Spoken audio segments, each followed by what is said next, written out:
ফিলিস্তিনের অবরুদ্ধ গাজা উপত্যকায় জিম্মি মুক্তির চুক্তিতে স্থায়ী যুদ্ধবিরতি নিয়ে হামাস সম্পূর্ণ অবাস্তব দাবি করছে বলে অভিযোগ করেছে মার্কিন যুক্তরাষ্ট্র। আরব নিউজের এক প্রতিবেদনে জানানো হয়েছে, ফিলিস্তিনি স্বাধীনতাকামী সংগঠন হামাস যুদ্ধবিরতি চুক্তিতে বাধা দিচ্ছে। মার্কিন যুক্তরাষ্ট্র হামাসের সঙ্গে সরাসরি আলোচনা চালিয়ে যাচ্ছে, যা দেশটির প্রথাগত নীতির বাইরে। এই আলোচনা প্রেসিডেন্ট ডোনাল্ড ট্রাম্পের নির্দেশনায় পরিচালিত হচ্ছে।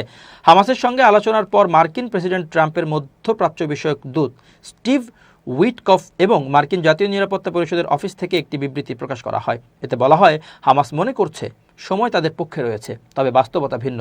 বিবৃতিতে আরও বলা হয়, প্রেসিডেন্ট ট্রাম্প ইতোমধ্যে প্রতিশ্রুতি দিয়েছেন জিম্মিদের মুক্ত না করলে হামাসকে চড়া মূল্য দিতে হবে।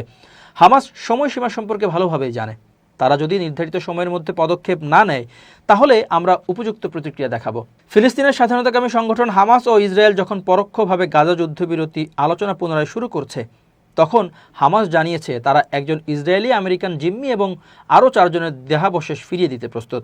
এর আগে বুধবার কাতারে মার্কিন দূত উইটকফ এক সেতু প্রস্তাব উপস্থাপন করেন। তিনি জানান, যদি হামাস ফিলিস্তিনি বন্দীদের বিনিময়ে জীবিত জিম্মিদের মুক্তি দেয়, তবে যুদ্ধবিরতির প্রথম ধাপ আগামী এপ্রিলের মাঝামাঝি পর্যন্ত বাড়ানো হবে।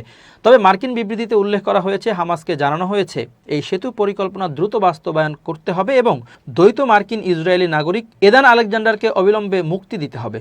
তবে দুর্ভাগ্যজনকভাবে হামাস বলেছে, স্থায়ী যুদ্ধবিরতি ছাড়া তারা এই প্রস্তাব গ্রহণ করতে পারবে না।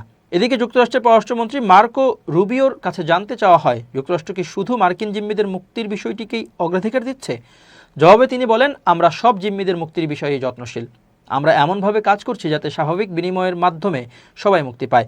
ফলে হামাসের অনড় অবস্থানের কারণে গাজায় যুদ্ধবিরতির আলোচনা এখনও অচল অবস্থার মধ্যে রয়েছে, যা ভবিষ্যতে গাজা উপত্যকার সংকট আরও গভীর করতে পারে বলে আশঙ্কা করা হচ্ছে।